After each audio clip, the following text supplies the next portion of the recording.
things get kind of weird. Jonathan sits down. Jonathan, who is Saul's son and also a good friend of David, sits down and says, "Man, my dad's trying to kill you. Um, you got to hide, right? You got to go." So what does David do? David takes off running, all right? And now we go from dream to hope to, we're going to call it threat. How do you spell threat? T-H-R.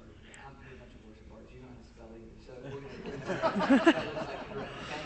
So there's this threat, all right, to the dream. And so in this moment, and you felt this too, right? Something comes along and there's this threat to this dream. Maybe it's a God-given dream. Maybe it's a good dream that God's given you, but there's this threat. Circumstantially, something changes. Now, in this story, what happens is David just freaks out a little bit, right? Because David doesn't feel like God is with him. David doesn't feel like the dream is going to happen, right? You know how David feels? At least this is how I think David feels, because this is how I felt before in my life. I think David feels like God's toying with him, right? Like that God's put this kind of carrot out there, like, and then named it. Have you ever felt that way before?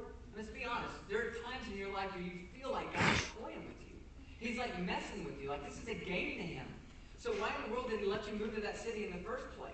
Right? Why in the world did he allow you to meet that guy in the first place? Right? Why in the world did he send you to that church in the first place? Only so you'd be hurt and you'd be disappointed? And you can't understand. You don't understand why it is that God's working in the way that he's working. Right? And so now David's a fugitive and he's running from God and he panics. Right? He does exactly what you and I have done so many times before when we felt like the dream was slipping away. And now he finds himself in this place. And this is what I really want to talk about. Where he's got a choice.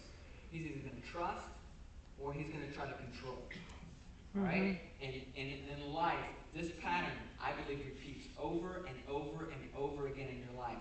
You'll go through these plan B type situations where you get to this moment where you're either going to trust God or you're going to try to control your circumstances. You're going to do one of those two things. Now, this morning we're going to talk for a minute about David, who's going to choose control, and I'm going to show you what that looks like.